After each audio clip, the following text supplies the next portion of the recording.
ತಮಿಳುನಾಡಿಗೆ ಮತ್ತೆ ಕಾವೇರಿ ನೀರು ಬಿಡುಗಡೆ ವಿಚಾರವಾಗಿ ತಮಿಳುನಾಡಿಗೆ ಕಾವೇರಿ ನೀರು ಬಿಡೋದಿಲ್ಲ ಅಂತ ಸ್ಪಷ್ಟಪಡಿಸಿದ್ದಾರೆ. ನಮಗೆ ಸಂಪೂರ್ಣವಾದ ಬೆಂಬಲವನ್ನ ನೀಡುವಂತೆ ಸಿಎಂ ಮನವಿಯನ್ನ ಮಾಡಿಕೊಂಡಿದ್ದಾರೆ.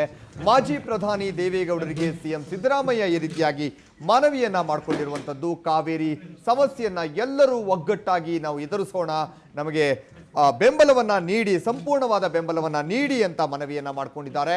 ಕಾವೇರಿ ನಿರ್ವಹಣಾ ಮಂಡಳಿ ರಚನೆಯಾಗದಂತೆ ಕೇಂದ್ರಕ್ಕೆ ಒತ್ತಡವನ್ನ ಹಾಕಬೇಕು ಅಂತ ಕೂಡ ಮನವಿಯನ್ನ ಮಾಡಿಕೊಂಡಿದ್ದಾರೆ.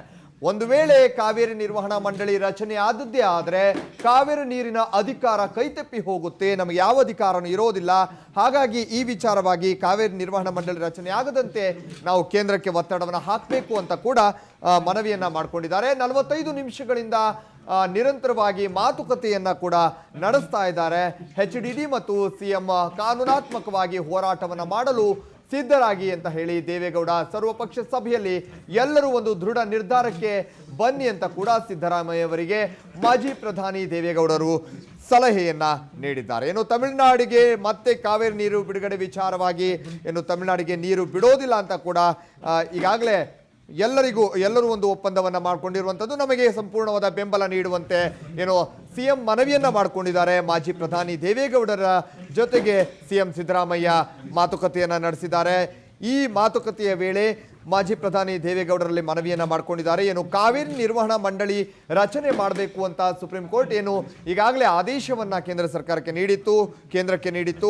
ಈ ಒಂದು ಕಾವೇರಿ ನಿರ್ವಹಣಾ ಮಂಡಳಿ ರಚನೆ ಆಗಬಾರದು, ಆ ನಿಟ್ಟಿನಲ್ಲಿ ನಾವು ಹೋರಾಟವನ್ನ ಮಾಡಬೇಕು, ಆ ನಿಟ್ಟಿನಲ್ಲಿ ಕೇಂದ್ರಕ್ಕೆ ನಾವು ಒತ್ತಡವನ್ನ ಹಾಕಬೇಕು ಅನ್ನೋ ನಿಟ್ಟಿನಲ್ಲಿ ಈಗಾಗಲೇ ಸಿಎಂ ಸಿದ್ದರಾಮಯ್ಯ ಅವರು ಮಾಜಿ ಪ್ರಧಾನಿ ದೇವೇಗೌಡ ಅವರಲ್ಲಿ ಮನವಿಯನ್ನ ಮಾಡಿಕೊಂಡಿದ್ದಾರೆ. ಒಂದು ವೇಳೆ ಈ ಕಾವೇರಿ ನಿರ್ವಹಣಾ ಮಂಡಳಿ ರಚನೆಯಾದರೆ ನಮಗೆ ಕಾವೇರಿ ಮೇಲಿನ ಯಾವ ಒಂದು ಅಧಿಕಾರ ಕೂಡ ಇರೋದಿಲ್ಲ. ಹಾಗಾಗಿ ಈ ಒಂದು ಕಾವೇರಿ ನಿರ್ವಹಣಾ ಮಂಡಳಿ ರಚನೆ ಆಗದಂತೆ ನಾವು ನೋಡ್ಕೊಳ್ಬೇಕು. ಆ ನಿಟ್ಟಿನಲ್ಲಿ ಕೇಂದ್ರಕ್ಕೆ ನಾವು ಒತ್ತಡವನ್ನು ಹಾಕಬೇಕು. ಮಂಡಳಿ ರಚನೆ ಆದರೆ ಕಾವೇರಿ ನೀರಿನ ಅಧಿಕಾರ ನಮ್ಮಿಂದ ತಪ್ಪಿ ಹೋಗುತ್ತೆ. 45 ನಿಮಿಷಗಳ ಕಾಲ ನಿರಂತರವಾಗಿ ದೇವೇಗೌಡ ಹಾಗೂ ಸಿಎಂ ಸಿದ್ದರಾಮಯ್ಯ ಅವರು ನಿರಂತರವಾಗಿ ಮಾತುಕತೆಯನ್ನ ನಡೆಸ್ತಾ ಇದ್ದಾರೆ. ಕಾನೂನಾತ್ಮಕವಾಗಿ ಹೋರಾಟವನ್ನ ಮಾಡಲು ಸಿದ್ಧರಾಗಿ ಅಂತ ಕೂಡ ದೇವೇಗೌಡರು ಹೇಳಿಕೆ ನೀಡಿದ್ದಾರೆ. ಅಲ್ಲದೆ ಸರ್ವಪಕ್ಷ ಸಭೆಯಲ್ಲಿ ಎಲ್ಲರೂ ಒಂದು ದೃಢ ನಿರ್ಧಾರಕ್ಕೆ ಬನ್ನಿ ಅಂತ ಸಿಎಂ ಸಿದ್ದರಾಮಯ್ಯ ಅವರಿಗೆ ಮಾಜಿ ಪ್ರಧಾನಿ ದೇವೇಗೌಡ ಅವರು ಸಲಹೆಯನ್ನ ನೀಡಿದ್ದಾರೆ.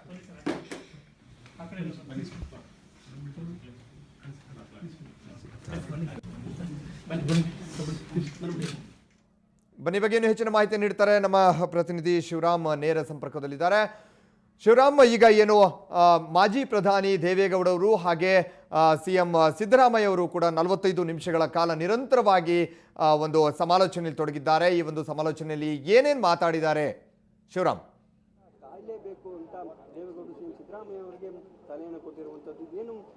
ಕಾವೇರಿ ವಿಚಾರವಾಗಿ ಸಿದ್ದರಾಮಯ್ಯನವರು ಇವತ್ತು ದೇವೇಗೌಡರ ಮನೆಗೆ ಮುಖ್ಯಮಂತ್ರಿಯಾಗಿ ಮೊದಲನೇ ಬಾರಿಗೆ ಭೇಟಿಯನ್ನ ಕೊಟ್ಟಿದ್ದಾರೆ.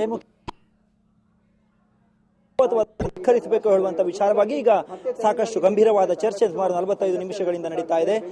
ರಾಜ್ಯದ ಪರ ವಕಾಲತನ ಮಾಡುವಂತಹ ಮೋಹನ್ ಕಾತರ್ಕಿಯವರು ಸೇರಿದಂತೆ ಮಹದೇವ್ ಅವರು ಸಭೆಯಲ್ಲಿ ಭಾಗಿಯಾಗಿದ್ದಾರೆ. ಈಗಾಗಲೇ ನಾನು ಆಗಲೇ ಹೇಳಿದಾಗ ಸುಮಾರು 45 ನಿಮಿಷಗಳಿಂದ ಮಾತುಕತೆ ನಡೀತಾ ಇದೆ.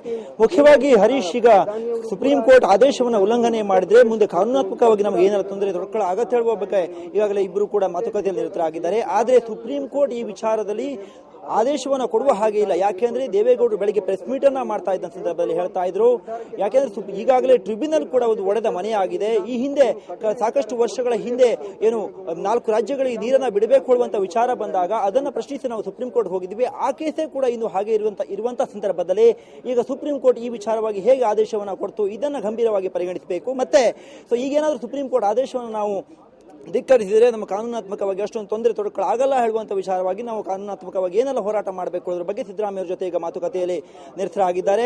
ಮುಖ್ಯವಾಗಿ ಹರೀಶ್ ಈಗಾಗಲೇ ದೇವೇಗೌಡರು ಬೆಳಿಗ್ಗೆ ಹೇಳಿರುವಂತೆ ಮತ್ತೆ ಸರ್ವಪಕ್ಷ ಸಭೆಯಲ್ಲಿ ಸ್ಪಷ್ಟವಾದ ನಿರ್ಧಾರವನ್ನು ತೆಗೆದುಕೊಳ್ಳಿ, ಯಾಕೆಂದ್ರೆ ಕಾವೇರಿ ನೀರಿನ ವಿಚಾರವಾಗಿ ನಾವೆಲ್ಲರೂ ಕೂಡ ನಿಮ್ಮ ಜೊತೆ ಇದ್ದೇವೆ. ಯಾಕೆಂದ್ರೆ ಸುಪ್ರೀಂ ಕೋರ್ಟ್ ಹೇಳಿರುವ ಆದೇಶವನ್ನು ಖಂಡಿತವಾಗಿ ಧಿಕ್ಕರಿಸಬೇಕು. ಇಲ್ಲ ಅಂದ್ರೆ ನಮ್ಮ ರೈತರಿಗಿರಬಹುದು, ಅಲ್ಲಿಯ ಬೆಳೆಗಳಿಗಿರಬಹುದು, ಕುಡಿಯೋದಕ್ಕೂ ಕೂಡ ನೀರಿನ ಹಾಹಾಕಾರ ಎದುರಾಗುವುದರಲ್ಲಿ ಯಾವುದೇ ಸಂದೇಹ ಇಲ್ಲ. ಹಾಗಾಗಿ ಈಗ ಒಂದು ದೃಢವಾದ ನಿರ್ಧಾರವನ್ನ ಸೂಕ್ತ ಸಮಯದಲ್ಲಿ ಈಗ ತೆಗೆದುಕೊಳ್ಳುವಂತಹ ಅನಿವಾರ್ಯತೆ ನಮಗೆ ಬಂದಿದೆ. ಸೊ ಹಾಗಾಗಿ ಈಗ ಎಲ್ಲರೂ ಕೂಡ ರಾಜಕೀಯವನ್ನ ಮಾಡಬಾರದು. ಮುಖ್ಯವಾಗಿ ನೀವು ಯಾವುದೇ ಒಂದು ನಿರ್ಧಾರವನ್ನ ರಾಜ್ಯದ ಪರ ತೆಗೆದುಕೊಂಡ್ರೆ ನಾವು ನಿಮ್ಮ ಜೊತೆ ಇರ್ತೀವಿ ಹೇಳುವಂತ ಒಂದು ಅಭಯವನ್ನ ದೇವೇಗೌಡರು ಸಿದ್ದರಾಮಯ್ಯ ಅವರಿಗೆ ನೀಡ್ತಾ ಇದ್ದಾರೆ. ಹಾಗಾಗಿ ಕಾನೂನಾತ್ಮಕವಾಗಿ ಮತ್ತು ರಾಜ್ಯದ ದೃಷ್ಟಿಯಿಂದ, ರಾಜ್ಯದ ಹಿತದೃಷ್ಟಿಯಿಂದ ಏನಾಗಬಹುದು, ಮುಖ್ಯವಾಗಿ ಕುಡಿಯುವ ನೀರಿನ ವಿಚಾರ ಬಂದಾಗ ಸುಪ್ರೀಂ ಕೋರ್ಟ್ ಹೇಳುತ್ತೆ ಜೀವಜಲ ಸಾಕಷ್ಟು ಪ್ರಾಮುಖ್ಯತೆ ನೀಡಿಕೊಳ್ಳುತ್ತೆ. ಕೃಷಿ ನಂತರದ ವಿಚಾರವಾಗುತ್ತೆ. ಹಾಗಾಗಿ ಕುಡಿಯುವ ನೀರಿಗೆ ಆದ್ಯತೆಯನ್ನು ಕೊಡಬೇಕು. ಆ ಆದ್ಯತೆಯನ್ನ ಮುಖ್ಯವಾಗಿ ಇಲ್ಲಿ ಗಮನಿಸಬೇಕಾಗುತ್ತೆ. ಹಾಗಾಗಿ ನಾವು ಇವಾಗ ಕುಡಿಯುವಕ್ಕೆ ನೀರನ್ನು ನಾವು ಬಳಸ್ತಾ ಇದ್ದೇವೆ. ಕಾವೇರಿ ನೀರನ್ನು ತಮಿಳುನಾಡವರು ಕೇಳ್ತಾ ಇರೋದು ಸಾಂಬಾ ಬೆಳೆಗೆ. ಹಾಗಾಗಿ ಈಗ ನಮಗೆ ಬೇಕಾಗಿರೋದು ಮುಖ್ಯವಾಗಿ ಜೀವಜಲ ಕುಡಿಯೋದಕ್ಕಾಗಿ. ಸೊ ಈ ವಿಚಾರವನ್ನು ನಾವು ಮತ್ತೊಮ್ಮೆ ಪ್ರಶ್ನೆ ಮಾಡಬೇಕು. ಹಾಗಾಗಿ ಈಗಾಗಲೇ ಈ ಎಲ್ಲ ವಿಚಾರವನ್ನು ಕಾನೂನಾತ್ಮಕವಾಗಿ ಸುಪ್ರೀಂ ಕೋರ್ಟ್ ಮುಂದೆ ಮತ್ತೊಮ್ಮೆ ಮಂಡನೆಯನ್ನು ಮಾಡಬೇಕು. ಈ ಬಗ್ಗೆ ಮೇಲೆ ಹೋಗಬೇಕು ಅನ್ನುವಂತ ಮಾತನ್ನ ದೇವೇಗೌಡರು ಈಗ ಸಭೆಯಲ್ಲಿ ಚರ್ಚೆಯನ್ನ ಮಾಡ್ತಾ ಇದ್ದಾರೆ. ಹರೀಶ್. ಓಕೆ ಶಿವರಾಮ್, ತಮ್ಮೆಲ್ಲ ಮಾಹಿತಿಗೆ ಧನ್ಯವಾದ.